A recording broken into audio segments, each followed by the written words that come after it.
Donc, bienvenue. Bonsoir à vous tous. Alors, peut-être juste avant qu'on démarre cette conférence, on se présenter très rapidement.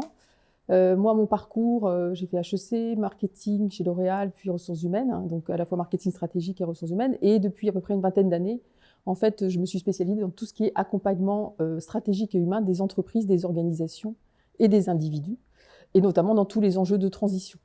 Et bien évidemment, comme vous le savez, la transition écologique aujourd'hui est un enjeu majeur en fait pour notre société et aussi pour les entreprises. Et donc c'est aussi en rencontrant Pierre-Éric qu'on s'est dit qu'on pouvait mélanger en fait nos expériences. Moi sur la partie accompagnement humain, coaching et vision stratégique, et lui il va vous en dire 2 mots sur toute cette dimension d'accompagnement de l'éco-anxiété. Merci Sylvie, bonsoir à tous, je suis tout à fait ravi de vous voir ce soir ici pour cette présentation qu'on va essayer de rendre dynamique et interactive, en vous laissant la parole aussi et des échanges au travers de questions. Donc comme le dit Sylvie, j'ai eu une expérience d'accompagnement, mais plutôt en tant que psychologue du travail d'une part, puisque je suis consultant en santé mentale au travail, ce qui me permet de conseiller les entreprises sur leurs obligations légales en la matière, risques psychosociaux, qualité de vie au travail, d'où le livre d'ailleurs, Encourager le bien-être au travail. Mais je suis aussi psychologue psychothérapeute, j'étais spécialisé sur la souffrance au travail, petit à petit, les éco-anxieux sont venus à moi. Et d'ailleurs, il y a un point commun avec le burn-out, j'aurais pas le temps de développer, mais si vous me posez la question, on essaiera d'y répondre. C'est une question assez intéressante.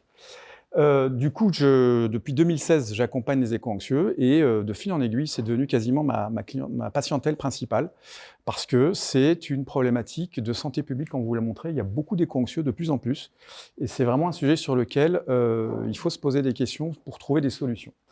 Voilà, on a fondé Econoia, qui est une activité de conseil qui permet d'accompagner les entreprises sur la transition écologique. Notre baseline, c'est la transition par l'humain, forcément, puisque nous sommes spécialisés sur les ressources humaines. Et nous avons aussi fondé une association d'utilité publique qui s'appelle la Maison des éco-anxieux pour aider ceux qui pensent être éco-anxieux à se faire déjà un premier diagnostic, une première idée de leur éco-anxiété et d'être accompagnés pour un premier diagnostic par des psychologues bénévoles qui leur font ce diagnostic et qui leur permettent de leur faire un bilan d'orientation et de les orienter vers une prestation appropriée, donc pour les particuliers cette fois-ci.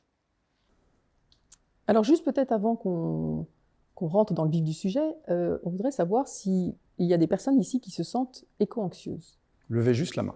Ou qui l'ont été. Ça va, ça va. Est-ce qu'il y a des personnes qui pensent avoir dans leur entourage ou des personnes qui sont éco-anxieuses? Des enfants, des adolescents. Ok. Et donc, les autres, quelles sont vos attentes par rapport à cette problématique? Sans avoir été en relation avec les personnes, on sent quand même que c'est un sujet. C'est un sujet qui peut venir en déjeunant avec les collègues, c'est un sujet. D'accord.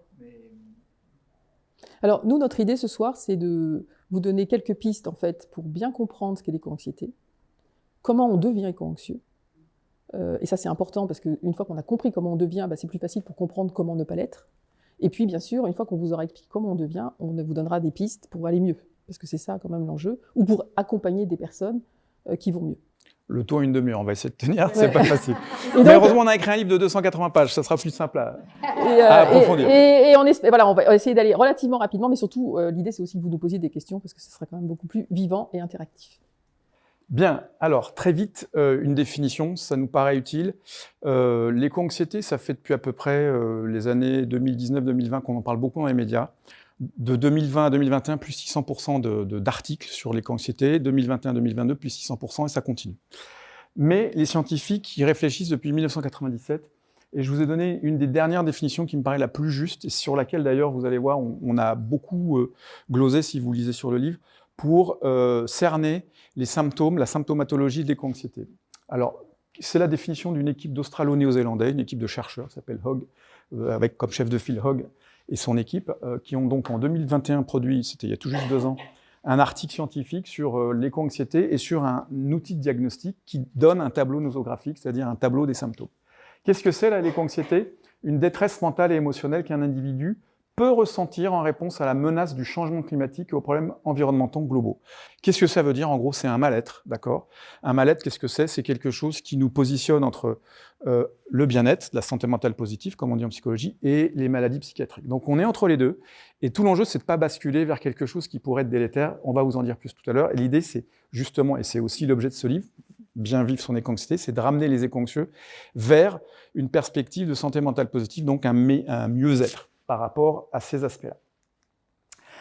Alors, on a fondé un observatoire qui s'appelle l'Observatoire de l'éco-anxiété, sur lequel Sylvie aussi est investie, l'OBSECA, qui est le premier observatoire qui permet de faire l'état des lieux, un premier état des lieux de l'éco-anxiété en France. Et les chiffres nous ont un petit peu fait l'effet d'une bombe, puisqu'on a fait une étude sur 3500 Français, et on s'est rendu compte qu'il y avait 50% de personnes de peu éco-anxieuses à très fortement éco-anxieuses, c'est un peu comme la fièvre, on peut avoir 38 degrés, mais c'est surtout ceux qui ont 41 degrés qui nous inquiétaient, puisqu'ils sont quand même 2,5 millions de Français très fortement éco-anxieux, donc 5% d'adultes en France, ce qui est quand même beaucoup.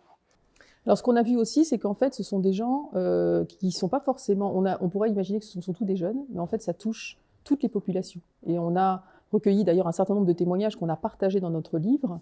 On a recueilli plus de 500 témoignages, et en fait, dedans, on a de 19... Enfin, on n'a pas regardé les enfants, on n'a pas travaillé sur les enfants, mais de 18 à 78 ans. On a, par exemple, des grands-parents qui sont aussi inquiets pour leurs enfants pour la suite. Donc l'éco-anxiété, en fait, ça touche toutes les populations. Ce dont on se rend compte, en revanche, c'est que ça touche peut-être davantage des bacs plus 5, ou en tout cas des personnes qui, aujourd'hui, ont la capacité, en fait, d'aller se nourrir d'informations. Parce que vous allez voir, un des phénomènes de l'éco-anxiété, ce sont toutes les informations, les rapports du GIEC, etc. Donc, ce sont des gens qui sont plutôt informés, en fait, qui sont très éco-anxieux. C'est ça, ça révèle des capacités d'abstraction. C'est le seul critère différenciant sur les données sociodémographiques, c'est vraiment le niveau de diplôme qui révèle en fait une capacité d'abstraction. Ça ne veut pas dire que si on n'a pas de diplôme, on n'a pas de capacité d'abstraction, mais c'est le seul critère différenciant. C'est-à-dire que pour comprendre le phénomène d'éco-anxiété, notamment toute la chaîne causale qui va des gaz à effet de serre jusqu'à prendre l'avion ou à manger de la viande, il faut comprendre en fait les différentes étapes qui finalement effraient les éco-anxieux. Et c'est vrai que ceux qui ne font pas cette chaîne de relations ne sont pas éco-anxieux. Ce qu'on voit aussi, c'est que ça génère énormément d'attentes auprès des entreprises. Alors, c'est peut-être un peu moins le cœur de notre sujet, mais on pourra répondre à des questions, si vous voulez, sur ces éléments-là. Mais ce qu'on constate, c'est que 2,5 millions de Français, c'est absolument colossal. On a fait le calcul avec Pierre-Éric. Aujourd'hui, quand on sait qu'il y a 77 000 psychothérapeutes en France, si vous faites le calcul, en fait, c'est impossible de pouvoir accompagner toutes ces personnes-là. Et en plus, aujourd'hui, les professionnels de santé ne sont pas forcément formés, en fait, à l'éco-anxiété. Donc c'est un véritable enjeu de santé publique, et on commence de santé mentale de manière générale. Et d'ailleurs, le CESE s'en est saisi il n'y a pas très longtemps, si vous avez vu passer des articles sur ces sujets. Mais c'est aussi un enjeu business parce que plus il y a d'éco-anxieux, 50% des gens inquiets pour l'environnement, plus ils vont consommer différemment. Et donc plus derrière, les entreprises vont devoir s'adapter. Et plus aussi, un enjeu de marque employeur, plus ils vont avoir des difficultés à recruter des gens qui sont en recherche de sens, qui ne veulent plus rentrer dans des entreprises qui font du greenwashing. Et là, on voit de plus en plus d'éléments de ce type qui sont en train de se développer. Alors, on pourra répondre à ces questions. Là, on va se concentrer. Oui, peut-être s'il y a une... Je voulais comprendre comment le lien entre les 3500 personnes et les 2,5 millions... C'est un échantillon, et en fait, c'est comme souvent, c'est une extrapolation, c'est les 5 derniers percentiles, c'est-à-dire tout le bout de la courbe de Gauss, en fait, qui représente les scores d'éco-anxiété, c'est les 5 derniers pourcents qui sont sur des scores très très élevés. Et en fait, on l'a mesuré ensuite, donc il y a eu cette étude, et on l'a mesuré dans certaines entreprises, et en fait, on a retrouvé ce taux de 5%, et on l'a mesuré dans des entreprises qui sont très engagées dans la transition, et là, en fait, le taux était monté à 10%, parce qu'en fait, ils ont tendance à recruter des gens qui sont encore plus sensibles à ces sujets-là, et donc avec du coup un pourcentage d'éco-anxieux pour faire. Donc en fait, ces chiffres-là sont assez... à chaque fois, on retrouve en fait ce taux-là.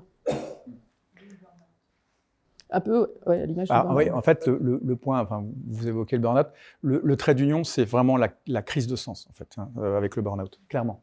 On pourra développer tout à l'heure. Alors, maintenant, un petit tour d'horizon du tableau clinique.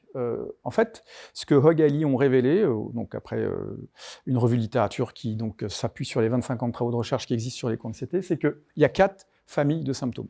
D'abord, des symptômes cognitifs avec essentiellement des ruminations. Les ruminations, c'est le fait d'avoir des pensées obsessives tout le temps sur le même sujet, et en l'occurrence sur les sujets d'inquiétude que sont le climat, les problématiques environnementales, etc.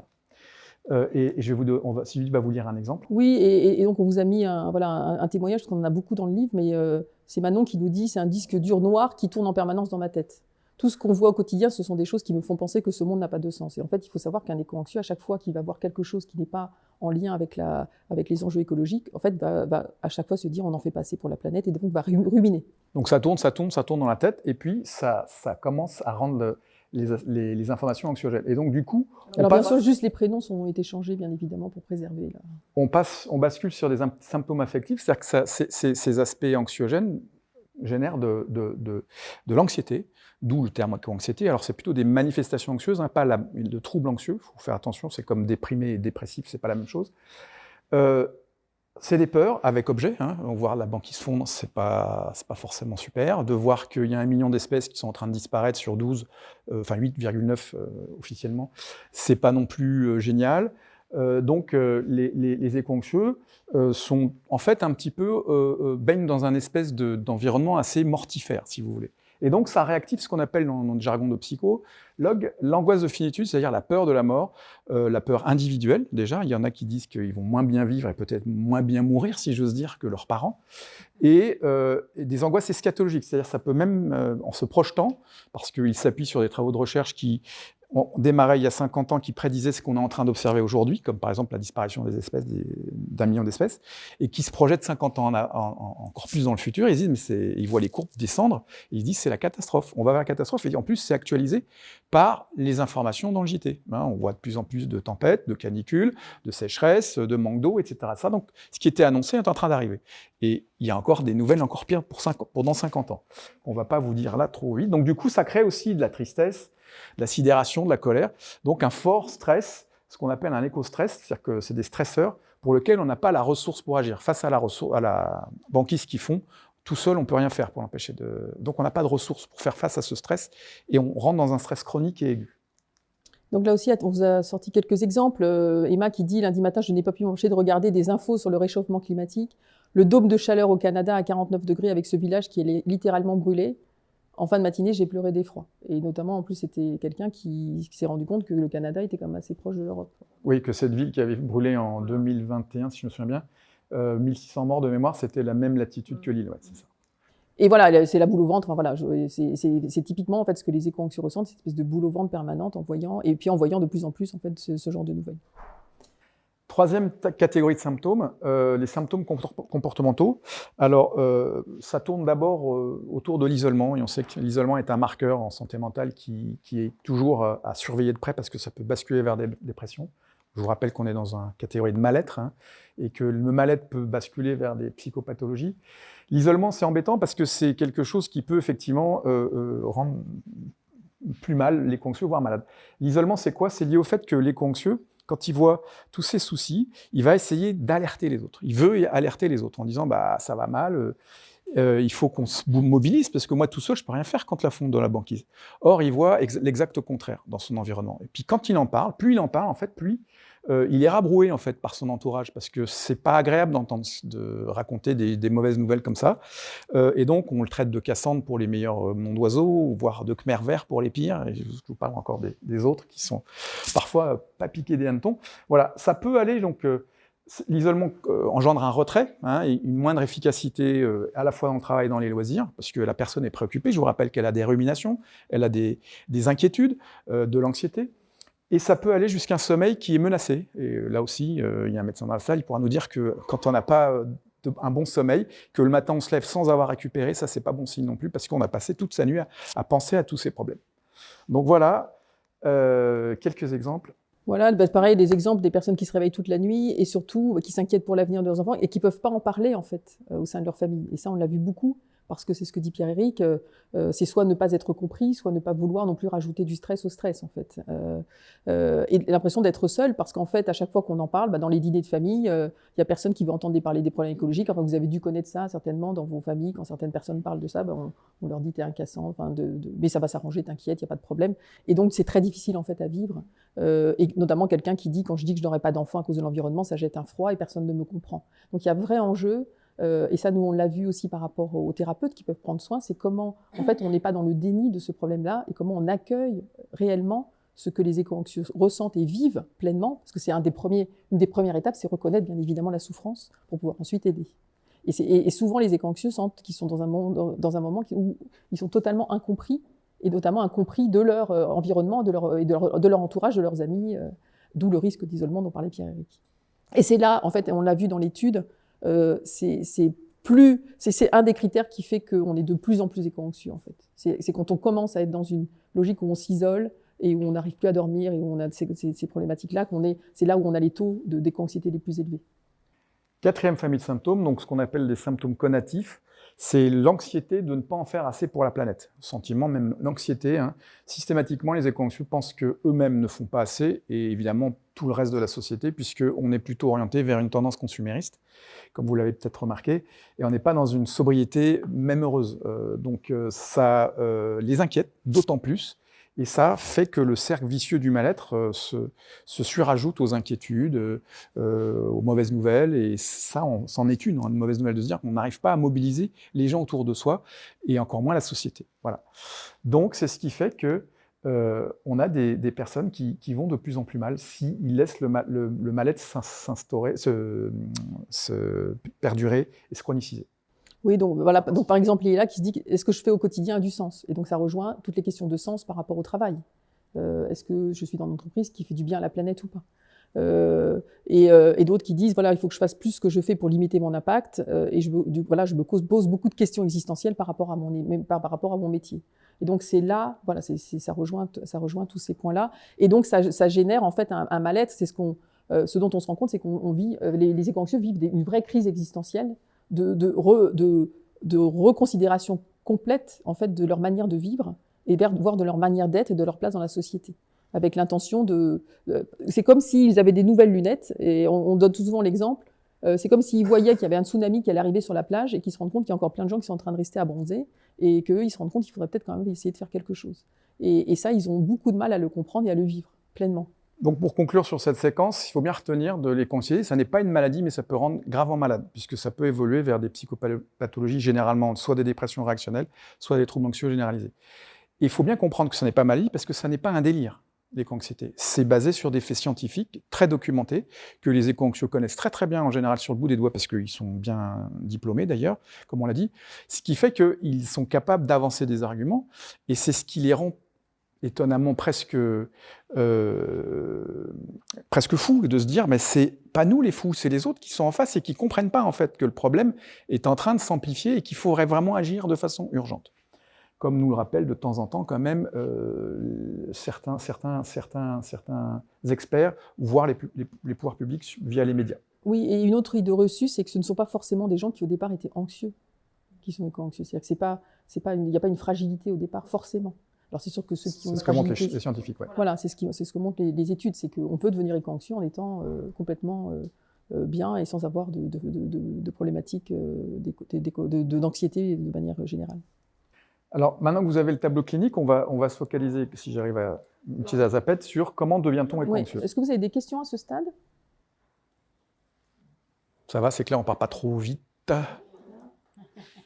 Alors, comment on devient éco-anxieux? En fait, c'est un espèce de cercle vicieux, là, pour le coup, et vous allez voir qu'on peut faire changer les choses et aller dans un cercle vertueux. Première chose, c'est, par exemple, on voit des informations sur la banquise qu'ils font.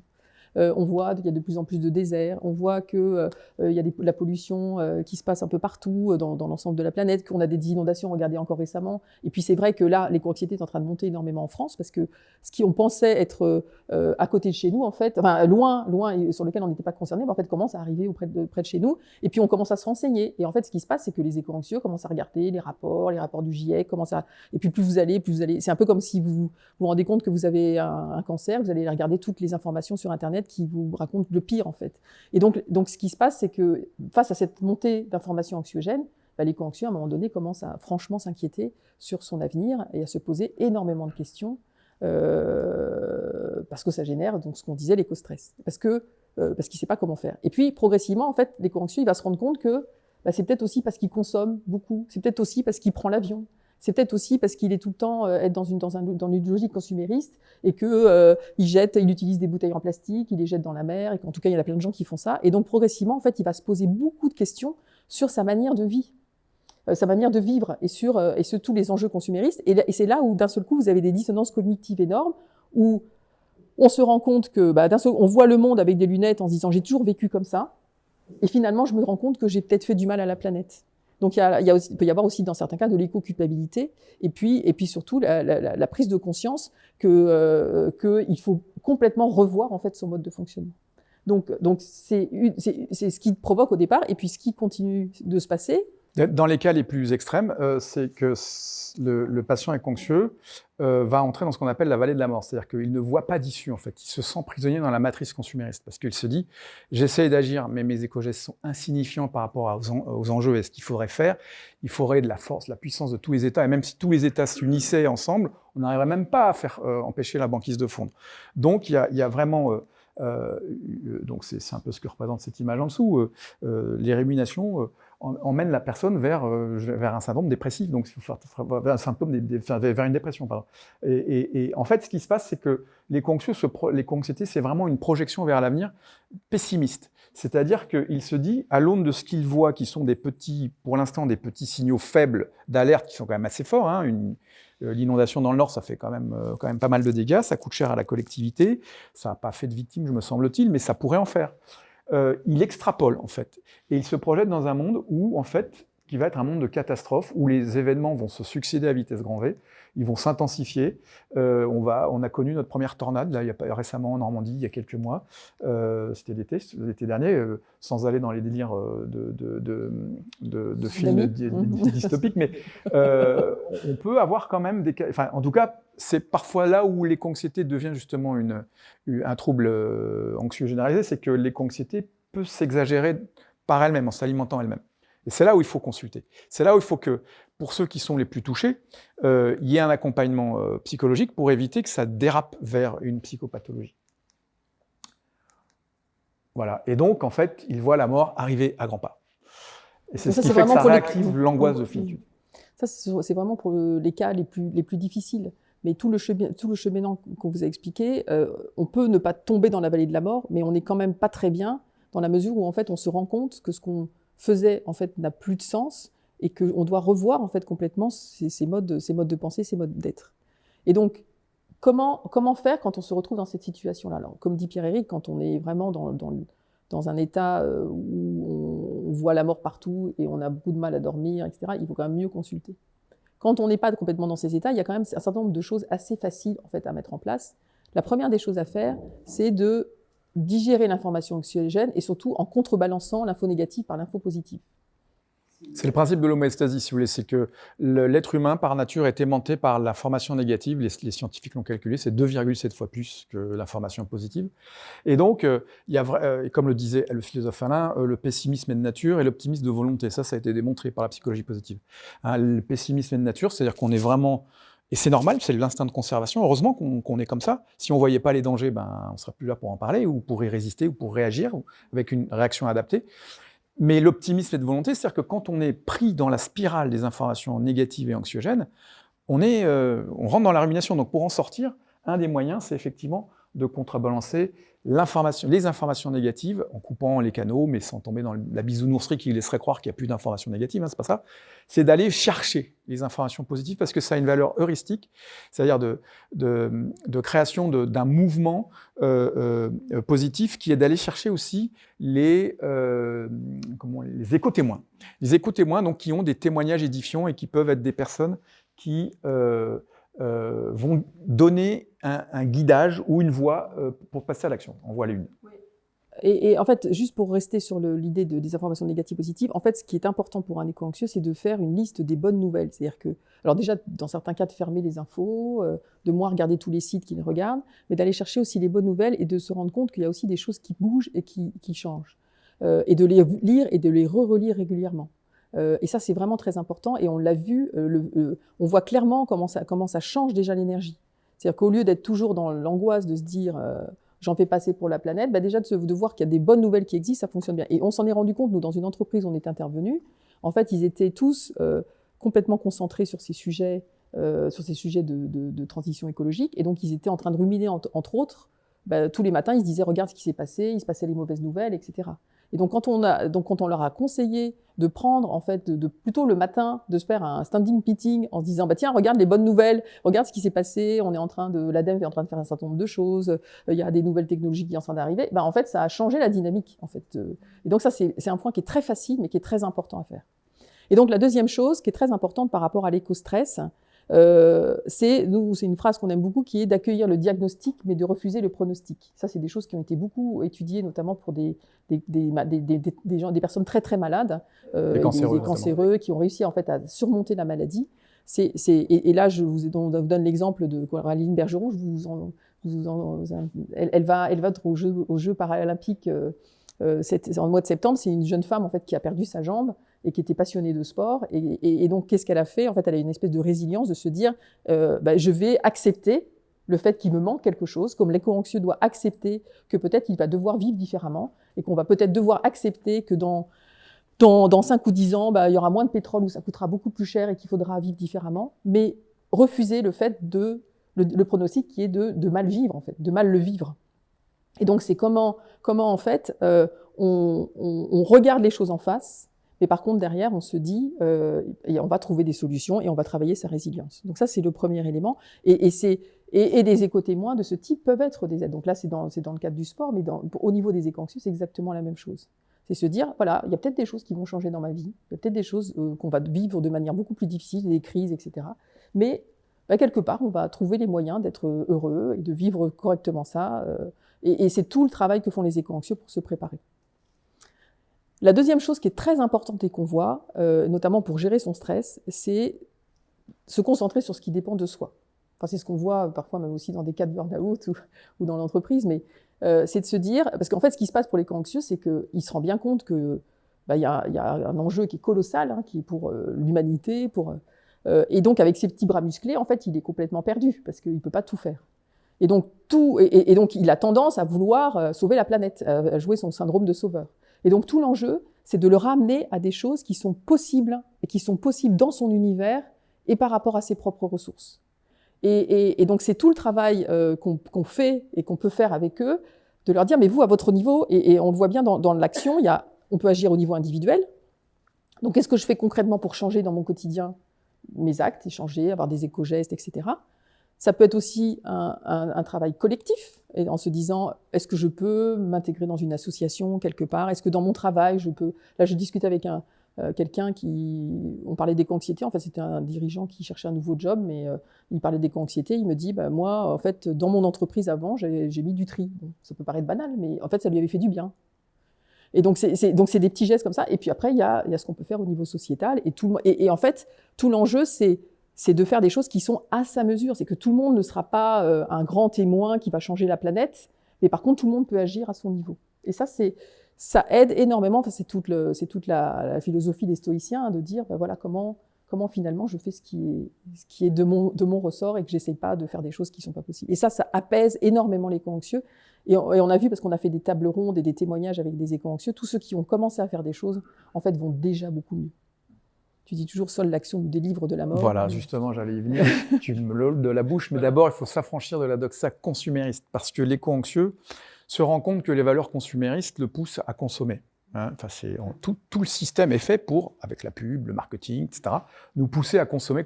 C'est le Black Friday demain, c'est ça? Oui, c'est demain en plus. Voilà. Ouais. Donc ça, l'éco-anxieux, il ne peut pas supporter le Black Friday.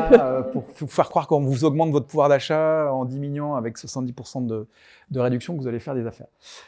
Donc la doxa consumériste va à l'encontre éminemment de ce qu'il faudrait faire, comme vous le savez, puisque le but du consumérisme dans ses excès, c'est, et je parle bien de ses excès parce que tout n'est pas mauvais, comme toute chose, mais quand c'est excessif, ça détruit la planète. Voilà, on pourra en reparler parce qu'on n'a plus beaucoup de temps, mais si vous voulez qu'on en parle, vous me poserez la question. Donc d'abord, il faut s'affranchir de l'excès consumériste en valorisant ses valeurs écologiques, celles qui ressemblent le plus, comme le disait Sylvie, aux ressources qu'a intériorisées et fait réémerger dans son champ de conscience l'éco-anxieux.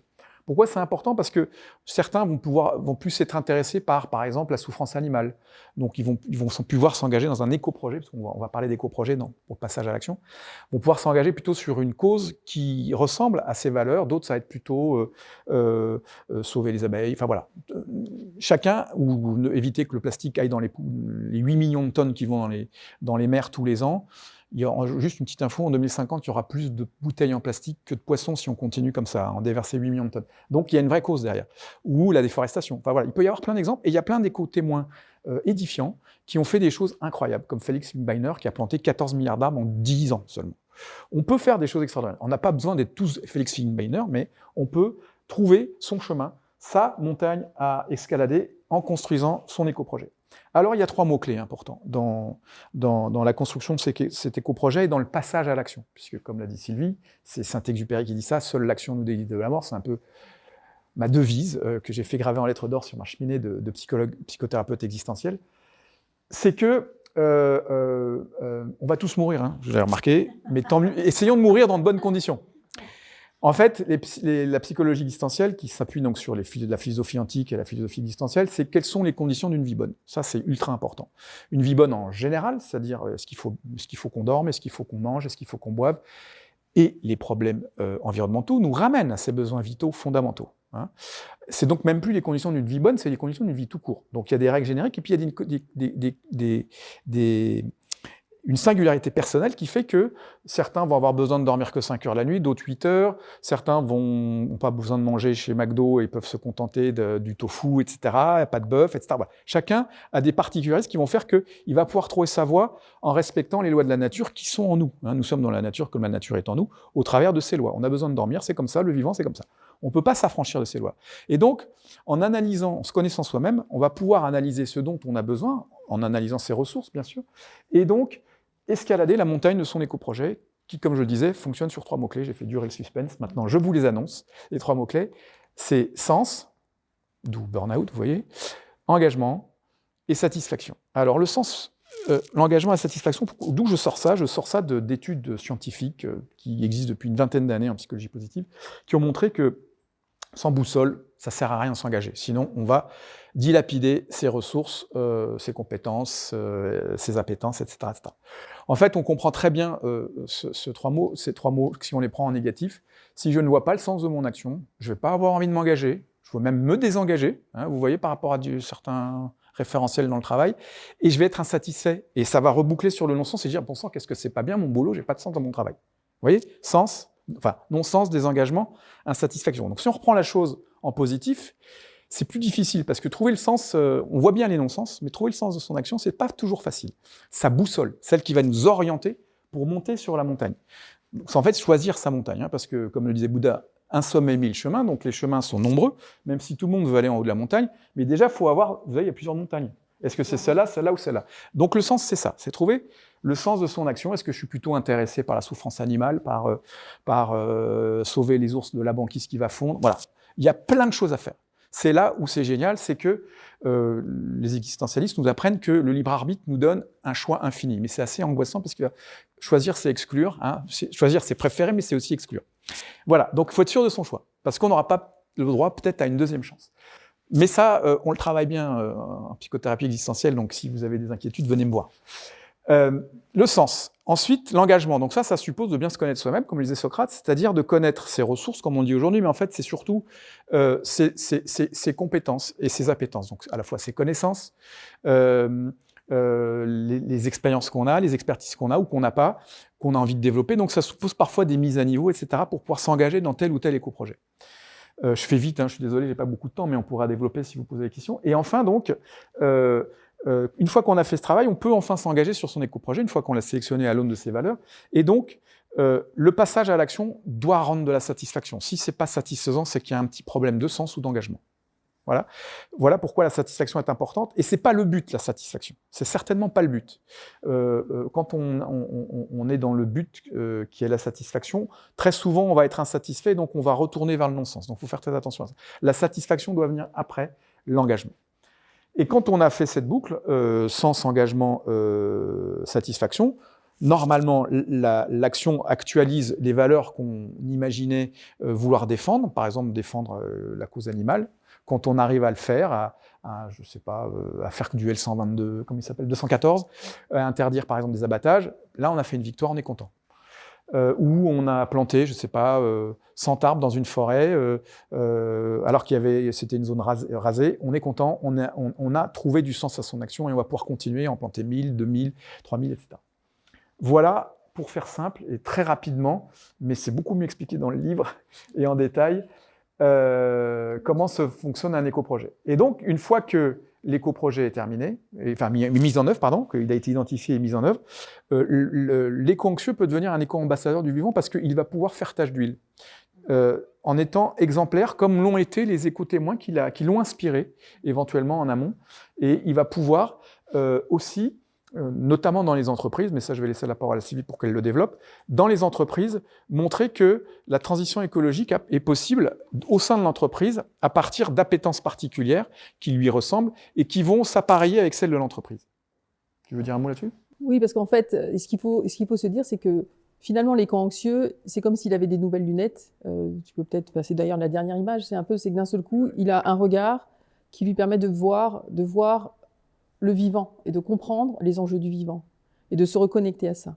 Et donc, en étant lui-même complètement conscient de ces éléments-là, non seulement il va pouvoir agir, donc lui-même en éco-ambassadeur, il peut changer les choses, mais il peut aussi être une formidable ressource pour comprendre ce qu'il faut faire. Et on s'en rend compte, nous, on l'a déjà expérimenté dans certaines entreprises, c'est que quand on fait travailler des personnes qui sont éco-conscientes, alors pas les très très éco-anxieux, mais on a quand même 50% de gens qui sont éco-inquiets, enfin éco-anxieux même petitement, donc ils sont conscients de ça. Quand on les fait travailler, en fait, ce qui est très intéressant, c'est qu'ils vous mettent en place sans problème toute la politique RSE de l'entreprise, parce qu'ils savent vous dire ce qui ne va pas. Ils savent vous dire que c'est pas bien d'avoir des gobelets de plastique à la cantine. Ils savent vous dire que c'est pas bien de laisser les lumières allumées en permanence. Ils savent vous dire que ça serait peut-être quand même bien de faire des séminaires ailleurs que quand on est obligé de tous prendre l'avion et qu'on peut peut-être faire des choses en local assez facilement, etc. Et donc en fait, ils peuvent être des formidables ambassadeurs de la transition.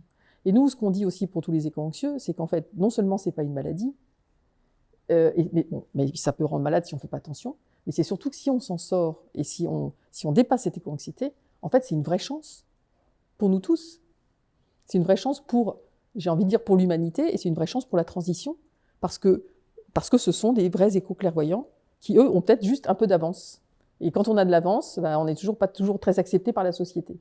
Et donc c'est ça, et tout l'enjeu, il est là, c'est de redonner en fait aux éco-anxieux cette conscience qu'en fait, ils sont dans le juste.